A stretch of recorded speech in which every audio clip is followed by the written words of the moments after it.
वतन से इतनी मोहब्बत है कि कोई तो वापस आएगा तो चलाएगा। मतलब हम सब अगर होप छोड़ देंगे, मायूसी जब कहते हैं गुनाह है, तो मैं मायूस नहीं होती। लेबर के साथ, लोगों के साथ, मतलब रोज़ एक नया चैलेंज था। It was really difficult. एक आदमी के लिए स्किन केयर रूटीन होती है? उसी मेकअप में या तो सो जाती हैं, सुबह उठ के मुँह धोती हैं, वो समझती हैं कि सुबह भी उठे तो खूबसूरत लगे। खूबसूरत लगेंगे। हाँ, पानी कितना इम्पोर्टेंट है किसी अच्छी ग्लोइंग या एक साफ़ सुथरी स्किन के लिए? पानी पीना कितना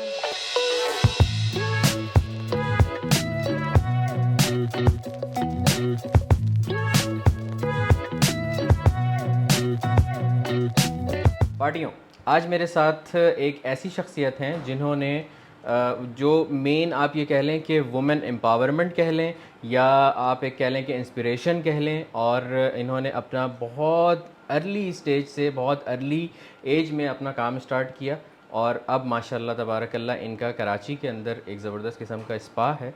मेरे साथ हैं नन अदर दैन, बाकी सारी चीज़ें वो ख़ुद बताएंगी हमें, तो मेरे साथ हैं नन अदर दैन शहला आपी।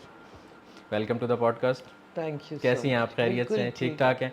सबसे पहले मेरा जो हमेशा सवाल होता है अपने हर गेस्ट से कि हु इज़ शहला आपी?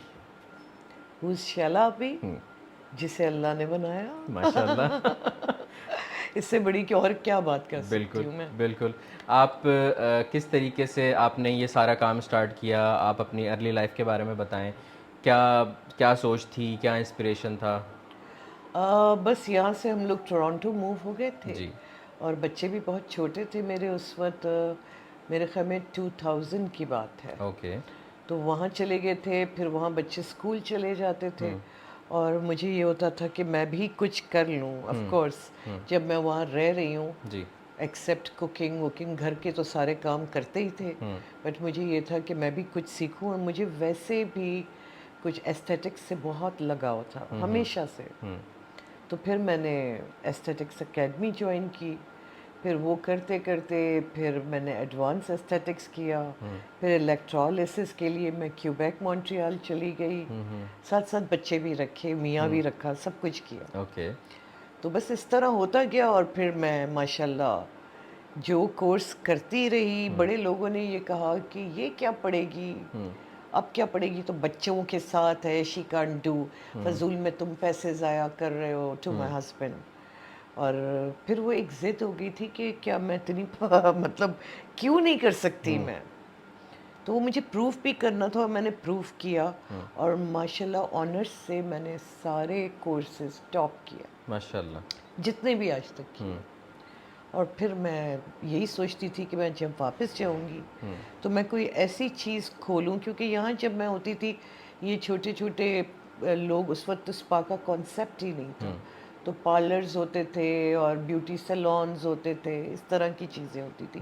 उनको ये भी कॉन्सेप्ट नहीं पता होता था कि सैलॉन में और स्पा में फ़र्क क्या है। सही। तो फिर मैं आई तो मैंने कहा कि अवेयरनेस देना बहुत ज़रूरी है। तो फिर जो मैं सीख कर आई हूँ, तो मैं अपने मुल्क में क्यों ना सबको एक अवेयरनेस दूँ, और मैं लड़कियों को भी जो इतनी ज़रूरतमंद हैं काम सिखाऊँ। तो ये मेरा एजेंडा था। सही। और फिर कुछ ज़रूरतें घर की भी ऐसी थी कि मुझे काम करना भी था। सही। शहला आपी, आपने ये एक बात की, बड़े मज़े की, कि सैलून और स्पा में डिफरेंस नहीं पता था। नहीं एंड पता ऑनेस्टली था। स्पीकिंग मुझे भी नहीं पता। तो अब तो आप सबको प्लीज़ पता है। आप प्लीज़ मुझे बताइए, ताकि ये है कि जिसको नहीं पता मेरे साथ साथ, तो उनको भी थोड़ा सा एक वो बेसिकली सैलून में तो ज़्यादा जो काम होते हैं वो हेयर सैलून्स, बेसिकली हेयर का ट्रीटमेंट, हेयर ओके। के एवरी जो भी ट्रीटमेंट या प्रोसीजर्स जो हेयर के होते हैं वो अंडर सैलून आते हैं। ओके। एस्थेटिक्स जो होता है वो आपकी ब्यूटी के लिए होता है, रिलैक्सेशन के लिए होता है। और एक बंदा लाइक किस तरह मैं आपको समझाऊं कि बंदा घुसे और रिलैक्स हो जाए, ऐसी जगह हो, और एस्थेटिक्स इतना अच्छा हो, आपके काम करने का तरीका, आपकी हाइजीन से लेके हर चीज़, वो तो सैलून्स में भी होनी चाहिए जो कि नहीं होती। तो इस तरह बस मुझे था। और स्पा में डिफरेंट प्रोसीजर्स होते हैं, और बहुत सारे डिफरेंट आपके ट्रीटमेंट्स होते हैं जो कि सैलून्स में नहीं होते थे। सही। तो शैला पे आपने क्या पढ़ा इस सब के लिए? ये जर्नी स्टार्ट हुई कहाँ से? स्पा पे जो आज माशाल्लाह आपका स्पा है यहाँ पे, रिचुअल्स स्पा के नाम से, तो ये रिचुअल्स जर्नी स्टार्ट कहाँ से हुई? जी, रिचुअल्स तो अब है। जी, मैं माशाल्लाह 19 साल से काम कर रही हूँ। माशाल्लाह। और फिर बीच में मैं कुछ 4-5 साल चली गई थी, कोई इश्यू था हमारा, तो मैं पाकिस्तान से वापस टोरंटो चली गई थी। ओके। उसमें मैंने अपना पहला spa, actually I was the first lady who introduce spa business in Pakistan. Okay. ये पहला स्पा था बियॉन्ड ब्लिस। हम्म। फिर वो मैंने बंद किया, मैं चली गई।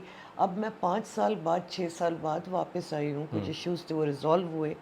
तो अब मैंने एक छोटा सेटअप दोबारा किया, बिकॉज मेरे बहुत सारे क्लाइंट्स वो बहुत फोर्स कर रहे थे कि प्लीज़ कुछ करें। तो फिर मैंने एक छोटा setup, it's not like beyond bliss but it's still very good. तो रिचुअल्स के नाम से मैंने शुरू सही। किया। तो आपने क्या पढ़ा इस सब से रिलेटेड? मैंने बेसिकली पहले तो एस्थेटिक्स किया, फिर एडवांस एस्थेटिक्स किया, फिर उसके बाद मेकअप आर्टिस्ट्री की कॉम्प्लेक्शन इंटरनेशनल से, जो कि best second best school of north America है। फिर उसके बाद मैंने इलेक्ट्रोलिसिस जो मैंने किया वो डेक्ट्रो इंटरनेशनल से किया, क्यूबेक मॉन्ट्रियल से। That's the best. जो नीडल वो बनाते हैं वो पूरी दुनिया में कोई नहीं बनाता। ओके। जी, और जो मशीन्स उनकी इलेक्ट्रोलिसिस की वो कोई नहीं बनाता। फिर मैंने नेल टेक्नीशियन का कोर्स किया। मतलब मतलब कुछ ऐसा माशाल्लाह, नहीं छोड़ा जो मैंने नहीं किया। यानी माशाल्लाह आप अगर स्पा आपका है तो आपको वहाँ पे हर काम आता है ऑलरेडी। ऑफ कोर्स, क्योंकि अगर मुझे काम नहीं आएगा तो मैं मिस्टेक्स कैसे पकड़ूंगी? जी। क्योंकि लोग खोल लेते हैं, लड़कियां हायर कर लेते हैं, लेकिन अगर वो सही काम नहीं करती तो उनको उनकी मिस्टेक्स पता नहीं चलती, बिल्कुल। और फिर लोगों की कंप्लेंट्स आती हैं। और मेरे ख्याल में कुछ लोग भी इतने अम्यून हो गए हैं काम के कि जैसा भी है बस हो जाए, पैसे कम होने चाहिए। लेकिन क्वालिटी लोग समझ में नहीं आती। मैं क्वालिटी में बिलीव करती हूँ। मैं कहती हूँ कि मैं, लोग स्पेंड नहीं करते, मैं अपने बिजनेस में स्पेंड बहुत करती हूँ, कमाती कम। Tell you the truth. सही। क्योंकि मैं चाहती हूँ कि जस्ट टू प्रोवाइड द अपने, क्वालिटी। यस, और मैं अपने पेशे से बंदा सच्चा रहे, बिल्कुल। लोगों को दे तो फिर अच्छी क्वालिटी की चीज़ दे, बजाय इसके कि मैं गलत काम करूँ। जो काम मैं नहीं कर सकती उसके लिए मैं कभी हाँ नहीं करती कि मैं करूँगी। सही। शैला, अभी ये वो वाला टाइम चल रहा है पाकिस्तान के अंदर, स्पेशली जब पाकिस्तान से लोग जा रहे हैं, और मतलब लाखों के हिसाब से जा रहे हैं। Exactly. तो आप कनाडा से वापस क्यों आई? यहाँ से तो लोग आइल्स कर रहे हैं और कनाडा जा रहे हैं, आप वापस क्यों आई? क्योंकि मेरी रूट्स यहाँ हैं और मेरा सब कुछ यही है। इवन दो कनाडा भी, of course I am Canadian national too, but मेरी माँ यहाँ है, मेरी फैमिली यहाँ है, और कुछ इस वतन से इतनी मोहब्बत है कि कोई तो वापस आएगा तो चलाएगा। मतलब हम सब अगर होप छोड़ देंगे, मायूसी जब कहते हैं गुनाह है, तो मैं मायूस नहीं होती। तो मैं पहला स्टेप लेना चाहती हूँ कि सब भाग रहे हैं तो मैं वापस आ रही हूँ। सही। चलें, ये तो एक अच्छी बात है कि ये मज़ीद अपॉर्चुनिटीज़ आपके लिए इंशाल्लाह इसमें क्रिएट करेगा इन फ्यूचर। अच्छा, मुझे ये बताइएगा कि किस तरीके से आपने अकेले ये सारा सेटअप किया, पूरा बिल्ड किया, किस तरीके से? पहला वाला तो बहुत वो भी मुश्किल था, बट इतना नहीं था। पहले मैंने घर से शुरू किया था, फिर वो बहुत बिजनेस एकदम से बढ़ गया, लोगों को बहुत पसंद आया। फिर मैंने बड़ा खोला क्लिफ्टन पे, फिर वो चला, फिर कुछ इश्यूज हो गए थे, फिर मैं बाहर चली गई। अब मैं आई तो of course I am single. तो इस दफ़ा मुझे पता लग गया कि बहुत काम किस तरह होता है, और एक अकेली औरत के लिए कितना मुश्किल होता है। स्पेशली हमारे यहाँ के, सब नहीं लेकिन कुछ मर्द हजरात ऐसे हैं कि आपका एक्सरे कर लेते हैं हर ओके। वक्त। जी, तो बस वो उन सब चीज़ों चैलेंजेस पे से भी हम आएंगे अभी जी आगे। बहुत जी। कुछ हैंडल किया और बहुत कुछ डील किया। और अच्छा था कि यहाँ भाई भाई थे, लोगों ने हेल्प की, फ्रेंड्स बहुत अच्छे थे, उन्होंने कर दी। बट फिर भी लेबर के साथ, लोगों के साथ, मतलब रोज़ एक नया चैलेंज था। It was really difficult. लेकिन जिस दिन हो गया तो मुझे ये हो कि ओह आई डिड इट। अल्हम्दुलिल्लाह। अच्छा, तो यही चैलेंजेस से रिलेटेड अगर हम बात करें तो क्या क्या ऐसे चैलेंजेस हैं जो आपने फेस किए और मतलब यानी ये हुआ कि यार ये शायद ये इम्पॉसिबल है, ये अब नहीं हो पाएगा, कोई ऐसे चैलेंजेस? मैं बिल्कुल आए थे, बट फिर वो ये बात कि मेरा यकीन इतना अपने रब पे है कि एक मिनट को मैं डाउन होती थी और मैं रोने लगती थी कि आई कांट डू इट, बस अब नहीं होगा मुझसे, अब मैं थक गई हूँ। अभी भी कभी कभार होता है, बड़े चैलेंजेस आते हैं कि मैं कहती हूँ मैं थक गई हूँ, बट फिर मुझे यही होता है कि जब वो बैठा है तो उसने कुछ तो मेरे लिए सोचा है और मैं हिम्मत नहीं हारूंगी, और यही चीज़ मुझको लेके चलती है। सही। और मुझे इतना भरोसा है अपने रब पे के। अल्हम्दुलिल्लाह। पॉडकास्ट से पहले आप एक बात बता रही थी कि यहाँ पे मर्दों से रिलेटेड कोई बात बता रही थी, मैंने कहा था पॉडकास्ट जी, में बिकॉज ज़रूर शेयर कीजिएगा ये ज़रूर, बात। बिल्कुल, क्योंकि मेरा जो स्पा है वो यूनिसेक्स है डे वन से। ओके। जी, और मैं चाहती हूँ, जब मैंने शुरू किया तो मर्दों को बिल्कुल नहीं पता होता था कि मैनी पेडी मर्द करवा भी सकते हैं या नहीं। वो कहते थे ओ माय गॉड, ये तो औरतों वाली चीज़ें हैं।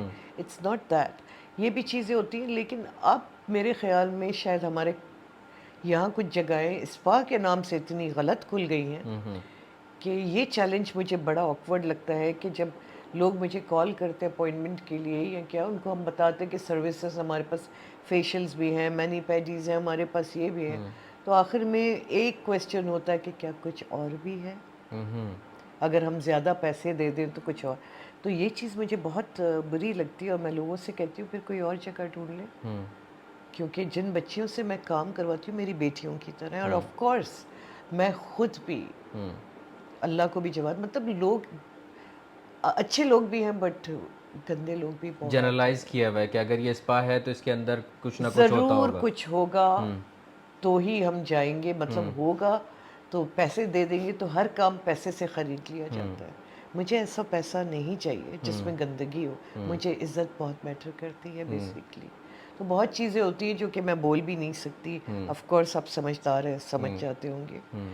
तो बड़ा अजीब लगता है बाज़ों का, आपको बहुत एक मर्द बनना पड़ता है, रूड होके जवाब भी देना पड़ता है, निकालना भी पड़ता है, फ़ोन पे अपॉइंटमेंट्स भी आप डांट देते, ब्लॉक करते रहते हैं। नई नई भी तो अभी मुझे खोले हुए सिर्फ चौथा महीना है, मैंने 2500 लोग ब्लॉक किए हैं,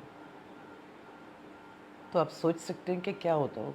ओके। और अब मैं किसी और को अपॉइंटमेंट में अपने पर्सनल नंबर पे लेती हूँ ताकि मुझे पता चले कि कौन कैसा है।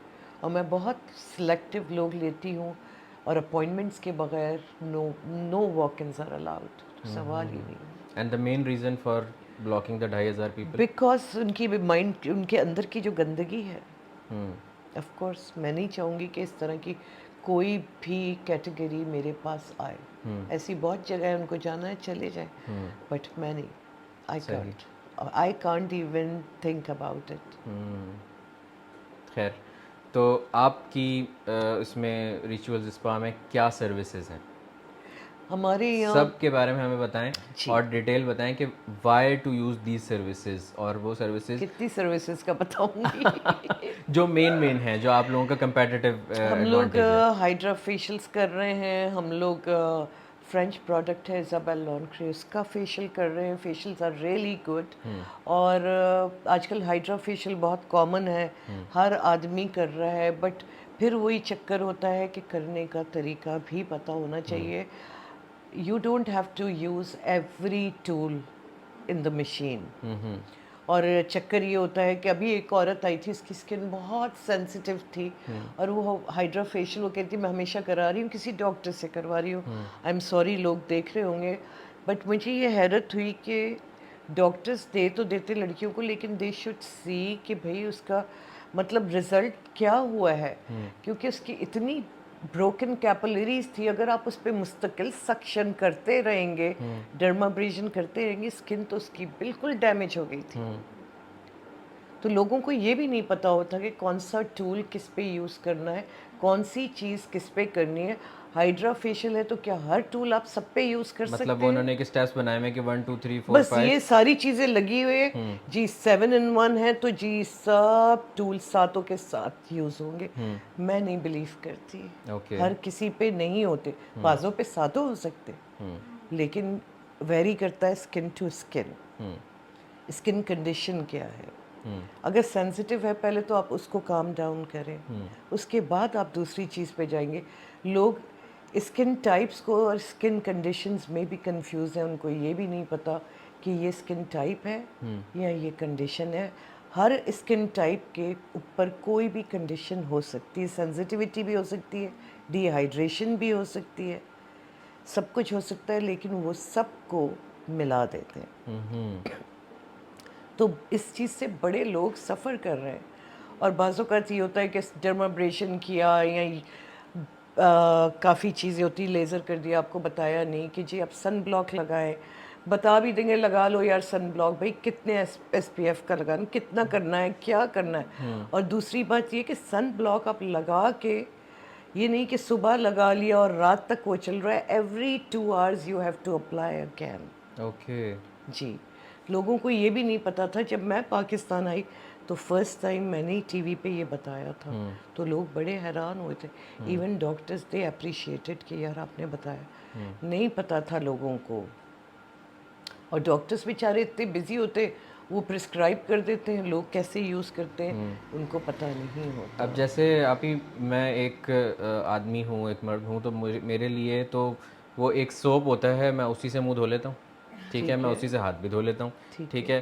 तो मतलब क्या एक एक यानी आप इसको ये कह लें कि एक आदमी के लिए स्किन केयर रूटीन होती है, बिल्कुल और होती है। क्या होती है वो बेसिक्स आप ज़रा मुझे बता दें प्लीज़। सिर्फ ये होता है कि आप रात में जब सोने जाते हैं, सारा दिन बाहर होते हैं आप लोग, क्लेंस करें, टोन करें, या कुछ भी नहीं तो अच्छे फेस वॉश से मुंह धो लें और अपना नाइट क्रीम या मॉइस्चराइज़र लगाएं। जितना देखें आपके घर को, आपकी गाड़ी को, हर चीज़ को मेंटेनेंस की ज़रूरत है। अगर अभी तो आप यंग हैं बहुत, तो बहुत अच्छा लग रहा है सब कुछ, मेंटेन करेंगे तो ज़्यादा देर चलता रहेगा। सही। मेंटेन नहीं करेंगे किसी भी चीज़ को, वो ख़राब हो वो जाएगी। जैसे होता है कि अक्सर आप किसी से, अब जैसे अब मैं 5 साल के बाद पाकिस्तान आया हूँ, तो 5 साल पहले मैं कुछ लोगों से मिला था, वो बिल्कुल ठीक ठाक जवान से थे।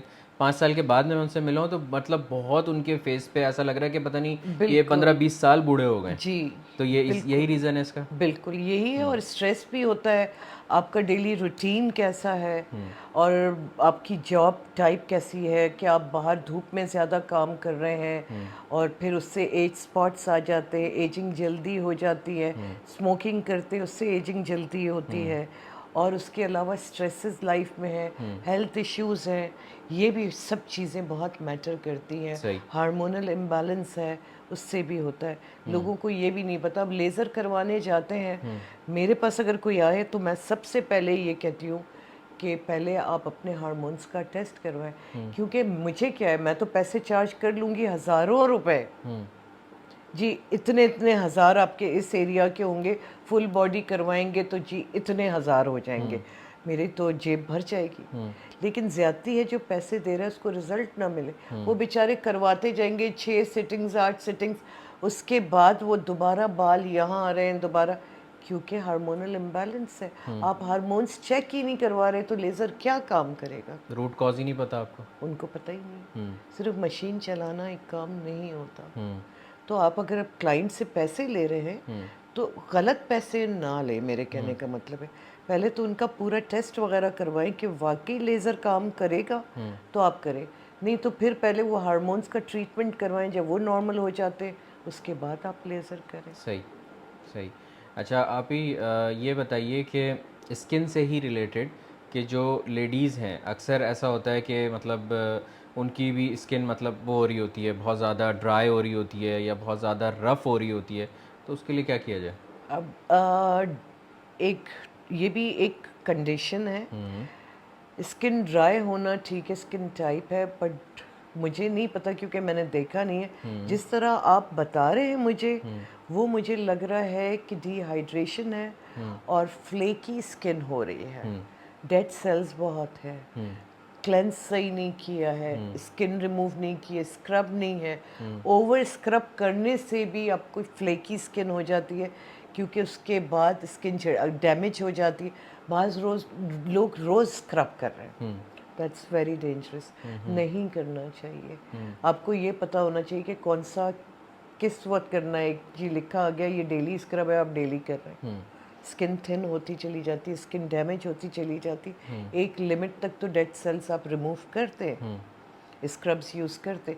अब मुझे नहीं पता ये डिहाइड्रेशन है कि वाकई ड्राई स्किन है। सही। ये कंडीशन होती है डिहाइड्रेशन, वो स्किन टाइप होती है। सही। अब बाज़ ऑयली स्किन भी फ्लेकी हो रही होती है और ड्राई लगती है, लेकिन चक्कर ये होता है कि डिहाइड्रेटेड भी होती है।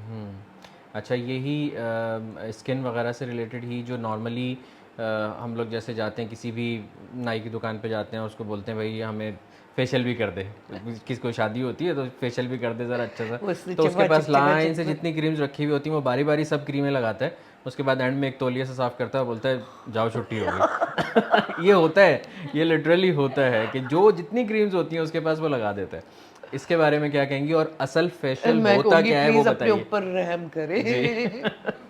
क्योंकि ये कोई फेशियल नहीं होता। ओके, असल फेशियल होता क्या है वो बताइए। फेशियल बेसिकली तो डिपेंड करता है स्किन टाइप पे। ठीक है। पहले हम स्किन टाइप एनालाइज करते हैं, उस हिसाब से हम प्रोडक्ट्स निकालते हैं, फिर क्लेंस करते हैं, क्लेंस के बाद हम टोन करते हैं ताकि उसका पीएच, टोनिंग बहुत ज़रूरी है। टोन इसलिए करते हैं, टोनर लगाते हैं बिकॉज पीएच बैलेंस अगर आपका नॉर्मल नहीं होगा तो स्किन अच्छी नहीं होगी। तो वो टोनर से होता है। फिर उसके बाद आपने जो भी मशीन यूज़ करनी है आपने वो करना है। फिर एम्प्यूल्स आते हैं, आप क्या क्या पूछेंगे। फिर एम्प्यूल्स होते हैं जी, डिहाइड्रेशन है उसके लिए अलग एम्प्यूल्स होते हैं। अगर आपकी सेंसिटिव स्किन है तो उसको नॉर्मलाइज करने के लिए वो इतने होते हैं, बिल्कुल इंजेक्शंस की तरह आपको लगते हैं, और वो उसी वक्त हम छोड़ते हैं। उसमें बेसिकली एक्टिव इंग्रेडिएंट होता है। वो भी लोग ये करते हैं कि आधा लगाते हैं, आधा फ्रिज में रखते हैं, दूसरे को लगाएंगे। वो with in few seconds, 1 minute के अंदर वो ज़ाया हो जाता है। ओके। वो किसी काम का नहीं रहता, वो पूरा एक ही मुंह पे लगता है। तो ये भी लोग गलत तरीके से लोगों से सिर्फ पैसे लेते हैं। वो मेरे ख्याल से जो हाइड्रा फेशियल के बाद जो लगाते हैं, ये मैंने देखा था नहीं, कि वो तो मास्क होता है, वो नहीं नहीं, एक ऐसी होती है छोटी एम्प्यूल सी भी उसमें होता है, जैसे जिसमें वो स्प्रे करते हैं। हाइड्रोनिक एसिड या समटाइम्स रेटिनॉल, इस तरह की कोई चीज़। हाँ, वो भी डिपेंड करता है। रेटिनॉल भी इज़ विटामिन ए, मैं सबको रेकमेंड नहीं करती हूँ। अगर आपकी स्किन ऑलरेडी बहुत सेंसिटिव है और फ्लेकी है, फिर आप रेटिनॉल यूज़ करें, विटामिन ए यूज़ करें, तो वो और पील करेगी और फ्लेकी होगी। डिपेंड करता है कि कंटेंट उसमें कितना परसेंटेज है।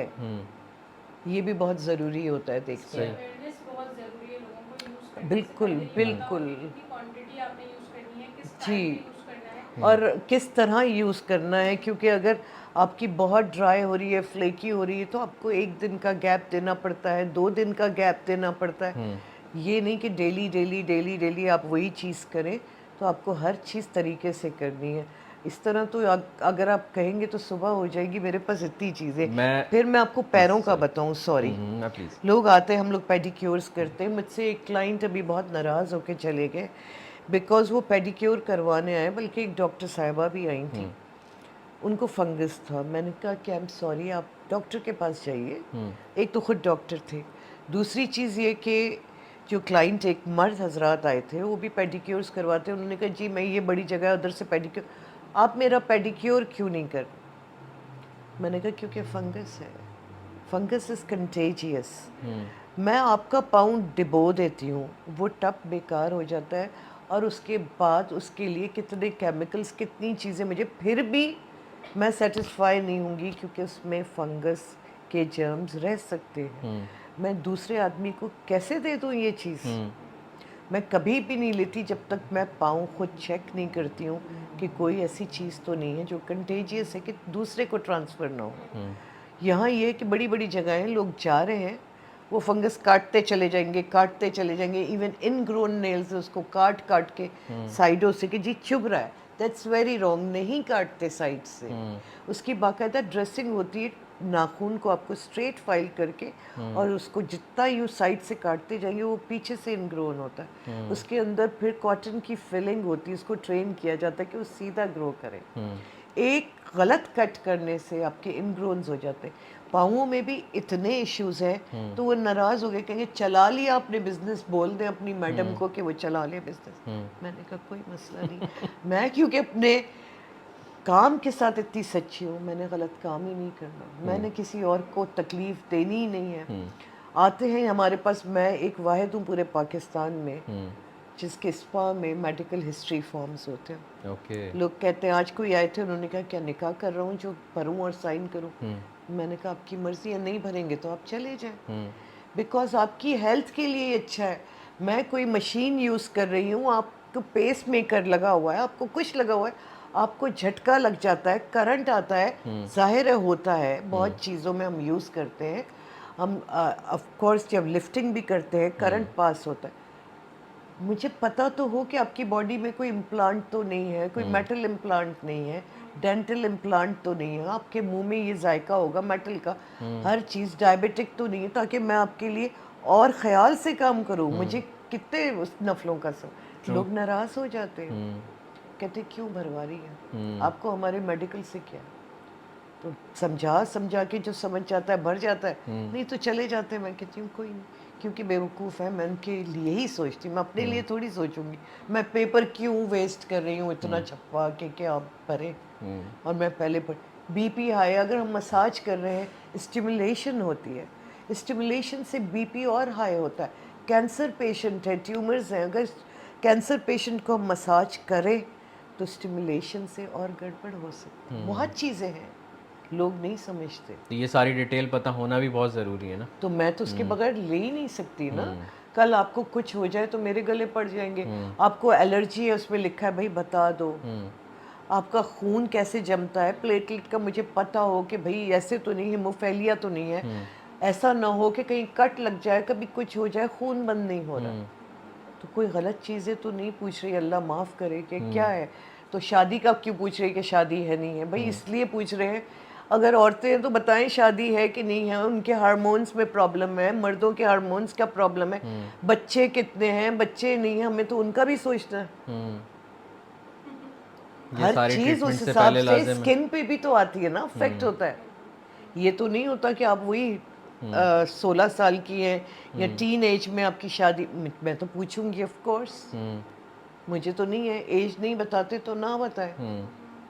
दूसरे हमारे ट्रीटमेंट्स ये हैं कि हम हाइफू करते हैं, उससे स्किन टाइटनिंग भी होती है, जो ऑफ कोर्स एज के साथ हो जाता है, और आपका फैट है, सेल्यूलाइट है, वो भी कम होता है। देन वी डू क्या कहते हैं अपना एक्सोसोम, बहुत चीज़ें हैं। तो हमारे पास फिर ऑन कॉल डॉक्टर्स होते हैं, अपॉइंटमेंट्स बुक होते हैं। तो वो काम जो मैं नहीं करती, वो मेडिकल स्पा के काम फिर डॉक्टर्स करते हैं। ओके। ये नहीं कि यहाँ जहाँ मैं देख रही हूँ सैलून्स में, ब्यूटी पार्लर्स में या स्पा, सब खुद हर काम कर रहे हैं।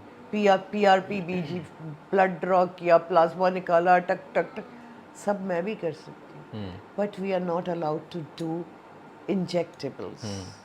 जिसका काम है उसे करने दें। क्योंकि उसके पीछे पूरी एक चेन होती है, पूरी एक Of रिपोर्ट्स होती course, हैं, सारा आपको कुछ होने के बाद पूरे पता चलता है। मसल्स का, आपको एक एक चीज़ का पता होना चाहिए, कौन सी कहाँ से वेन जा रही है, क्या है। आप कहीं गलत प्रिक करें, हर आदमी बोटॉक्स नहीं लगा सकता। तो जिसका जो काम है वो तो पूरा एनाटॉमी पढ़ते हैं उनको, मैंने भी पढ़ी है, बट मैंने डॉक्टर्स जितनी तो नहीं पढ़ी। फिर नर्सेज आती है, नर्सेज कर सकती हैं, डॉक्टर्स कर सकते हैं, उन्हीं के काम है। सही। तो हर काम आप खुद क्यों करना चाहते हैं? ये जुल्म है लोगों के साथ। मतलब वन मैन शो बन के बट आप हमारे सब लोग चीज़ें कर रहे हैं। खुद भी करवाना चाहते हैं, क्योंकि उनको पैसे कम पड़ते हैं। वो कहते हैं ठीक है यार, पार्लर गए थे, ये भी हो गया, ड्रिप्स भी लगती है आजकल, तो ये भी हो गया, हर वो जगह लगने वाइटामिन्स की लगे। कोई ड्रिप्स वगैरह चल सब रही हैं, वो लगवा रहे उसका हैं, क्या सिलसिला है? पर उसके लिए भी डॉक्टर का होना बहुत, कंपाउंडर हो, डॉक्टर हो जो लगाए। आप खुद नहीं लगा सकते।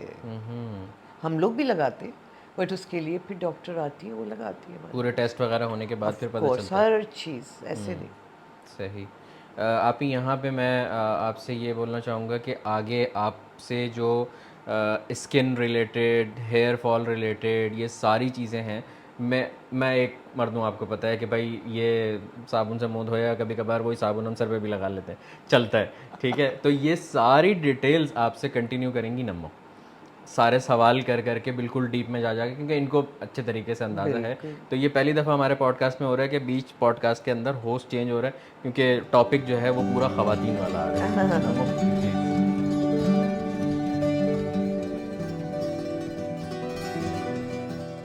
सारास परफ्यूम का मुखल्लत सारा जो है वो ज़बरदस्त किस्म की एक इतर है जो अभी आप लोग 12 रबीउल अव्वल की निस्बत से लगा सकते हो। ज़बरदस्त किस्म की ये है और ये कोई इतनी ज़्यादा महंगी नहीं है। आप लोग इनकी वेबसाइट से जाके ले सकते हो saras.pk से।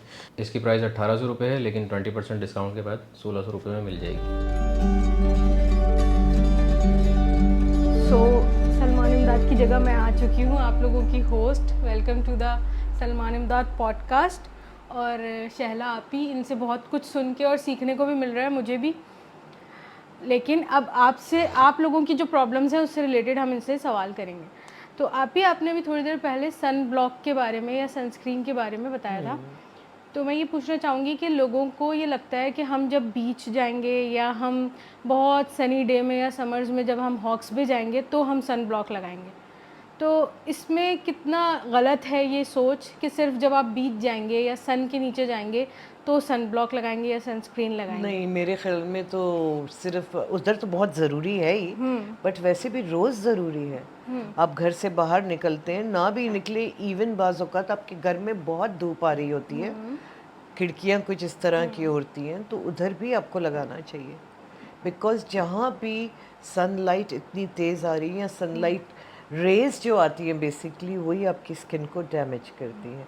ये नहीं कि सिर्फ बीच जाएंगे तो हम लगाएंगे। डेली बेसिस पे डेली बेसिस लगानी पे ही लगानी है। लगाना चाहिए। जितना लगाएंगे उतनी पिगमेंटेशन नहीं होगी या डैमेज नहीं होगी। हाँ, ये थोड़ा डिटेल लोगों को बता जी। दीजिए कि क्या होता है सनस्क्रीन या सन ब्लॉक लगाने से। इससे ये होता है कि बेसिकली आपकी स्किन डैमेज नहीं होती।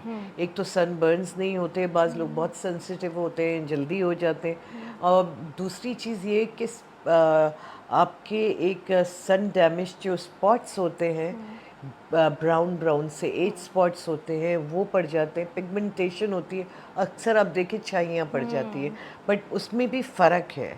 लेकिन उस एक होती है कि मिलाज़मा टाइप होती है, उसमें यूँ बटरफ्लाई बनती है, ये बहुत काले हो जाते हैं आहिस्ता आहिस्ता, ये होता है, फिर यहाँ बनता है, वो भी होता है। लेकिन sunblock in any case आपको लगाना है।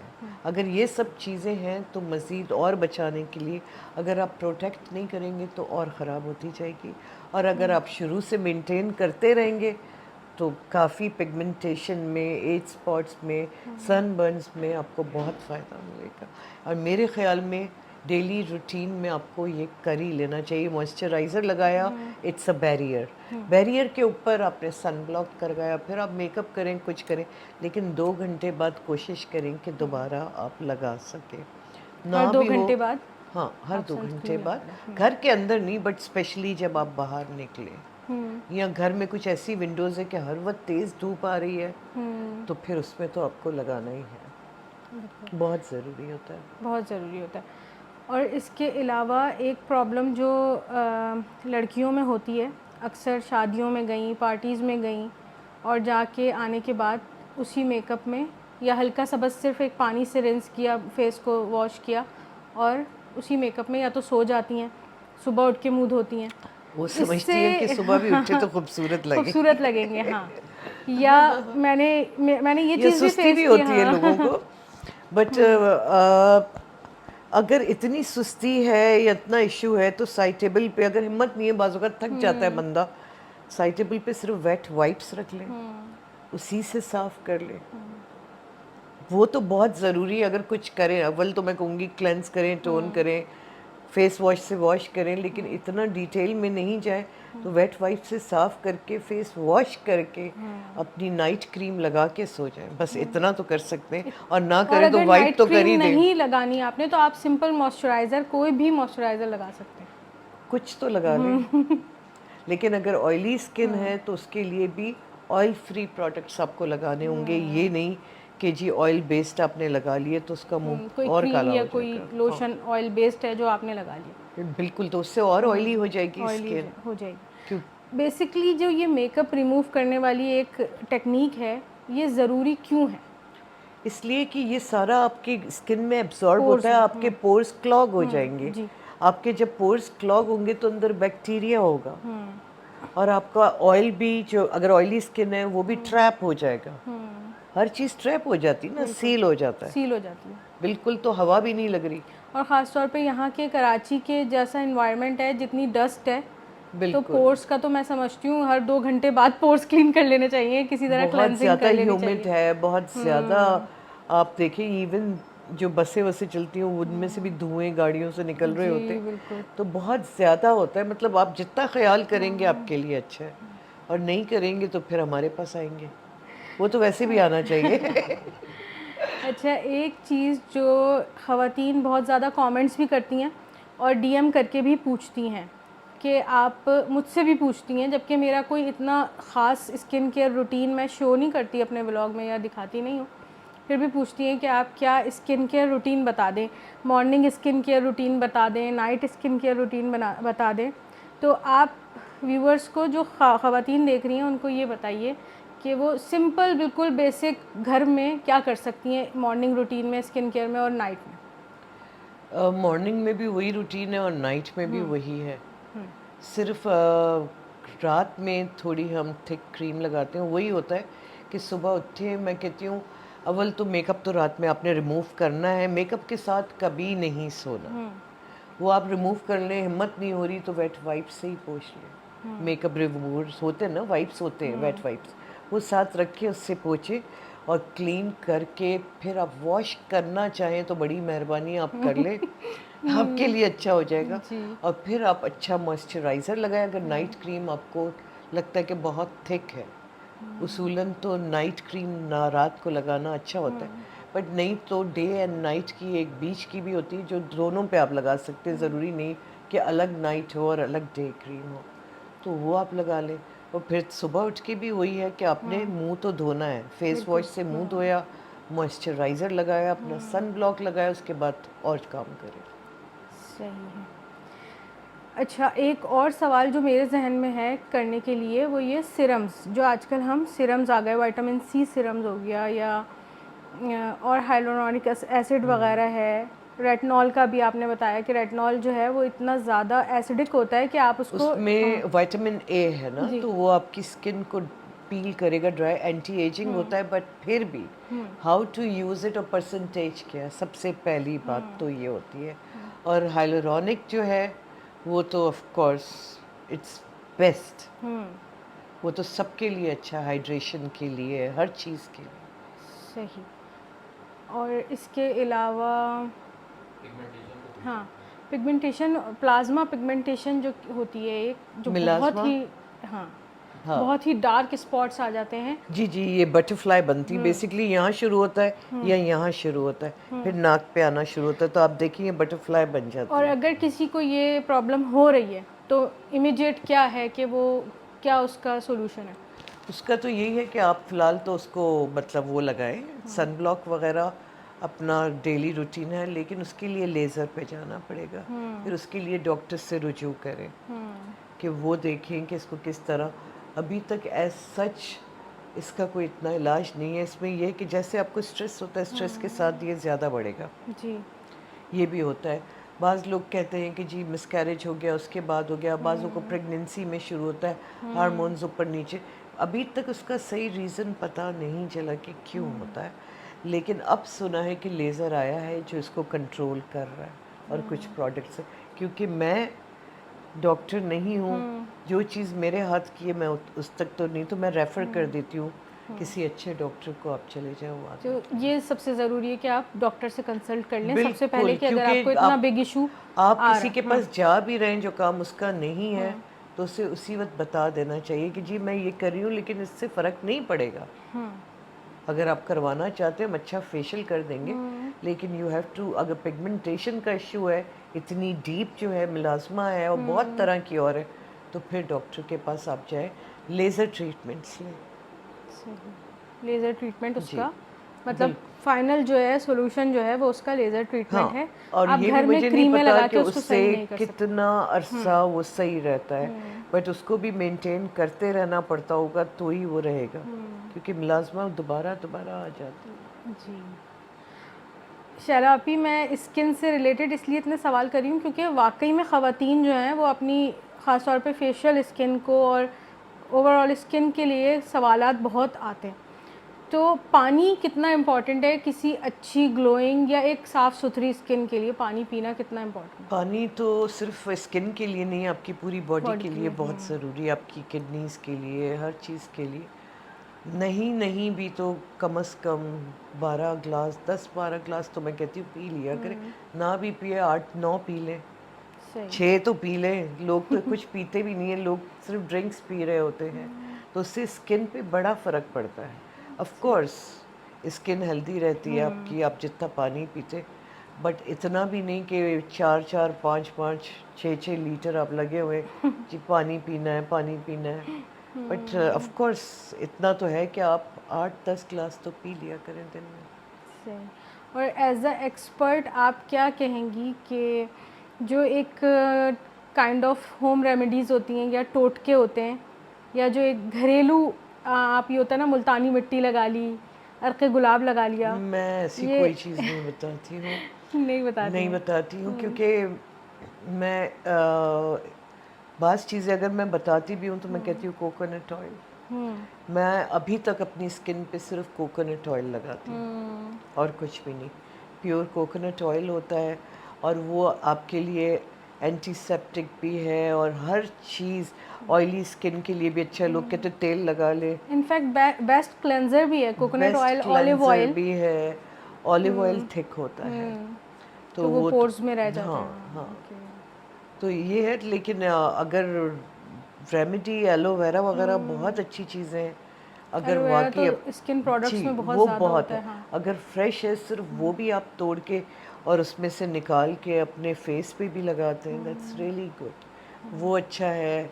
और मुल्तानी मिट्टी मैंने सुना है, मैंने कभी यूज़ नहीं की है, बट उपटन से बहुत अच्छा होता है, बेसन से ग्लो बहुत आता है अच्छा उपटन होता से। है, मलाई बहुत अच्छी है जिनकी स्किन ऑयली नहीं है, जो दूध के ऊपर से मलाई निकलती है वो वाली मलाई बहुत अच्छी होती है। उससे ज़रा सा उसमें 1-2 कतरे नींबू डाल के अगर आप लगाए, जो मैंने खुद ट्राई की हुई हैं चीज़ें, वो वाकई बहुत अच्छी होती। स्मेल तो बहुत अजीब हो जाती, तो पट जाता है ना दूध, बट वो बहुत अच्छा होता है।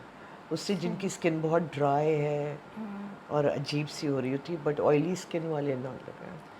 अच्छा जी, कराची में जो लोग हैं और आपके पास आना चाहते हैं, आपसे कंसल्ट करना चाहते हैं, तो वो आपसे किस तरह से कांटेक्ट कर सकते हैं और किन किन चीज़ों का सॉल्यूशन आपके पास है? मतलब मैनी पैडी और स्पा की सारी सर्विसेज जो हैं वो कौन हमारे कौन सी पास सर्विस सारी सर्विसेज हैं, फेशियल्स हैं, मैनी पैडी है, हेयर ट्रीटमेंट्स हैं, हेयर डाइज हैं, हेयर कट्स हैं, बियर्ड ट्रिम्स हैं, मेंस के लिए भी हैं, ये सब सर्विसेज मेंस के लिए भी हैं।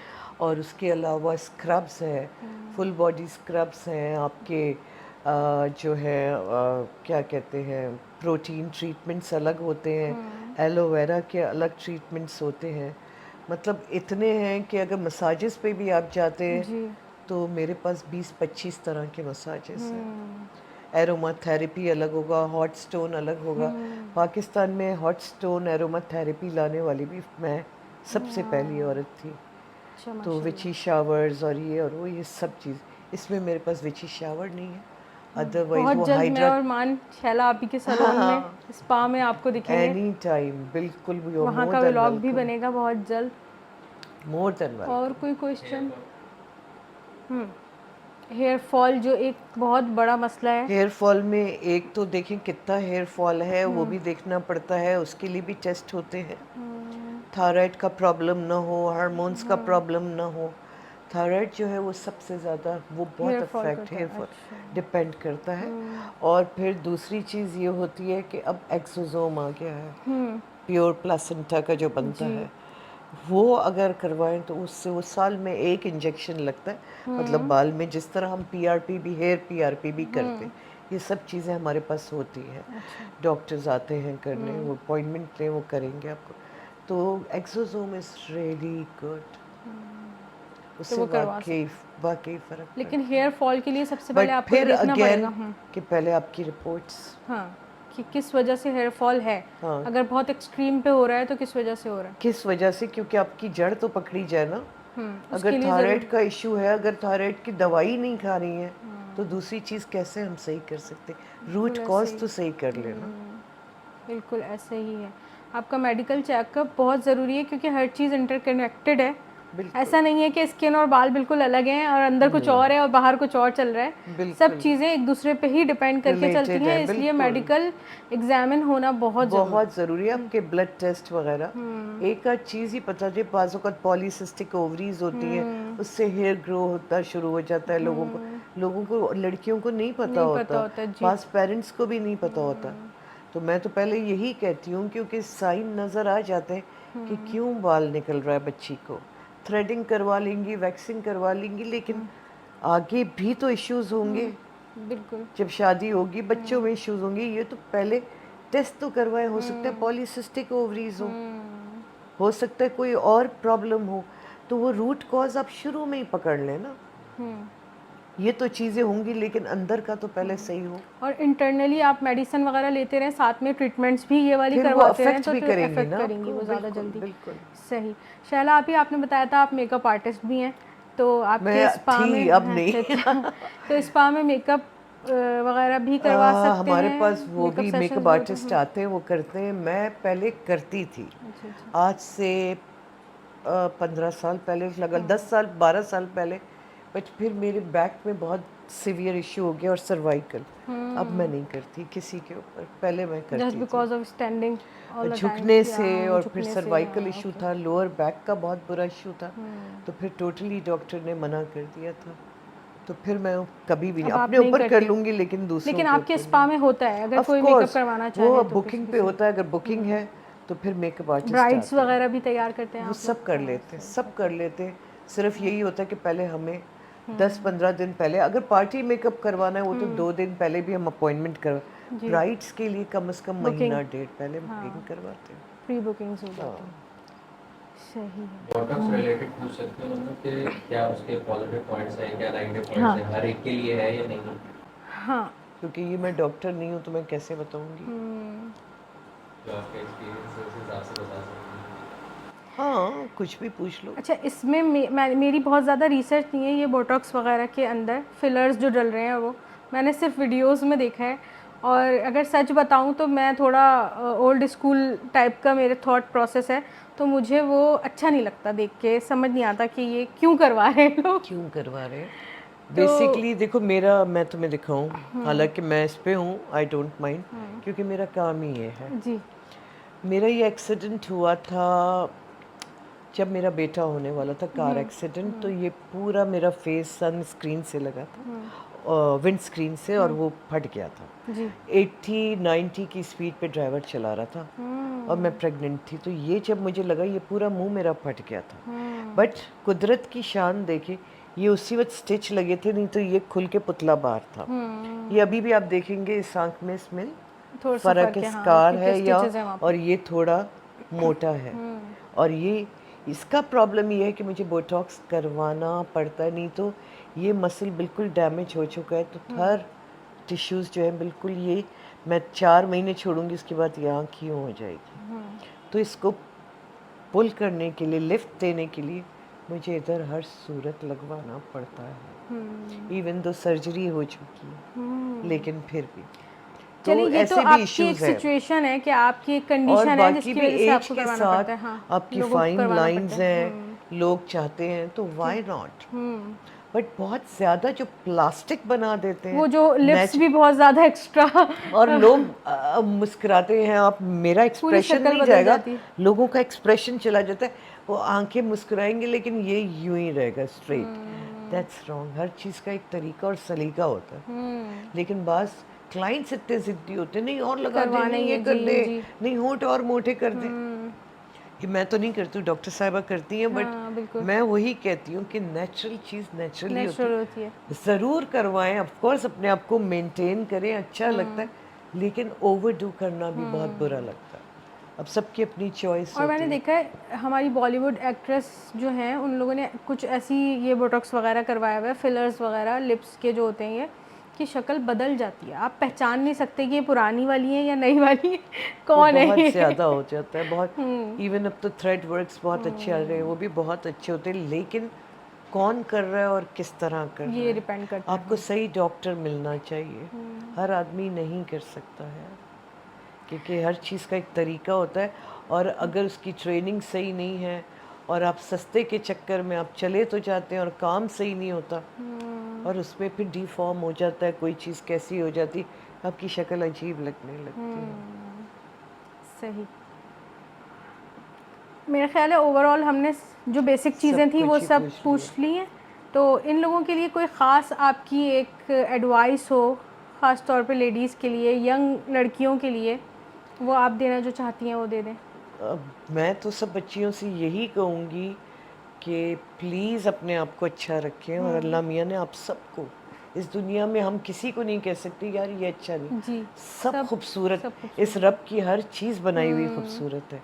तो जब अल्लाह मियाँ का शुक्र अदा करें और अपने आप को थोड़ा बहुत मेंटेन करें, मैं ये नहीं कह रही आप मेरे पास आए, बट कम से कम अपनी स्किन का, सफाई का, इन चीज़ों का, हाइजीन का बहुत ख्याल रखें। और ये आप सब मुझे दुआएं देंगे जो मैं चीज़ें आपको बता रही हूँ, क्योंकि ये आपके लिए भी आगे लॉन्ग टर्म बहुत अच्छा रहेगा, और मेंटेन बहुत करना बहुत ज़रूरी है। बिल्कुल। एक और हाइजीन अपने और बिज़ी रूटीन में मेंटेनेंस से अपने लिए टाइम अपने लिए, निकालना अगर बहुत अपने ज़रूरी लिए है। नहीं निकालते टाइम, तो फिर इतने बिजी होने का फ़ायदा कोई क्या, फ़ायदा नहीं इतना है। कमाने का भी फ़ायदा क्या है। पहली चीज़ तो अपने आप को दें, बिल्कुल, हर बंदा अपने खूबसूरत आप होता है, को आप एक थोड़ा वक्त, सा अपने आप को मेंटेन रखें तो आप अच्छे सब दिखने लग खूबसूरत जाते होते हैं। हैं, हाँ, देखने वाली नज़र बिल्कुल, चाहिए, हाँ। और रखने वाला इंसान चाहिए जो अपने आप को रखे, कि जी, वो किस तरह अपने आप को रखता है मेंटेन। अगर वो अपने आप को अच्छा नहीं लगेगा तो खूबसूरत से खूबसूरत इंसान भी बुरा लगेगा। बिल्कुल ऐसा ही है। जब भी तो कहते हैं ना सफाई निस्फ ईमान है, जी, तो यानी आधे सफाई हिस्सा ही, हाँ, सिर्फ एक नहाने की नहीं होती, बिल्कुल, हर हाँ, चीज़ हर की चीज़ होती की है। होती है। बिल्कुल, क्योंकि निस्फ़ ईमान का मतलब है कि आधा ईमान ही हाँ, सफाई है। लगती बहुत मॉडर्न हूँ, अंदर से बड़ी इस्लामी भी हाँ, हूँ। ये अच्छी बात है। दीन ये की भी हूँ और दुनिया की भी हूँ। ऐसा ही होना चाहिए। बिल्कुल, बिल्कुल इंसान को ऐसा ही होना चाहिए कि बैलेंस होना चाहिए बिटवीन बिल्कुल, दीन एंड दुनिया। बिल्कुल, बेशक। एक thank you so much Shahla आपी। Thank you so much. मान हमेशा जो है अपना पॉडकास्ट ख़त्म करने के बाद गेस्ट से मान के पॉडकास्ट के लिए और चैनल के लिए और मेरे चैनल के लिए फ़ीडबैक लेते हैं कि आपकी कोई एक प्यारी सी एडवाइस हो, कोई फ़ीडबैक हो जो आप देना चाहें। मैं तो कह रही हूँ जो आप कर रही हैं बहुत अच्छा कर रही हैं, और करते रहें, और अल्लाह मियाँ आपको बहुत नवाजे। आमीन, आमीन, जज़ाकल्लाह खैर। Such a pleasure meeting with you. Pleasure, बहुत प्लेजर, अच्छा सेम लगा और हियर, बहुत सारी चीज़ें मुझे सीखने को मिली जो मुझे नहीं एंड पता थी प्लेजर इज आपकी ऑल बातों से। Mine. Thank thank you you so so much. Much. अल्लाह हाफ़िज़। अल्लाह अल्लाह हाफ़िज़ हाफिज़। पार्टियों।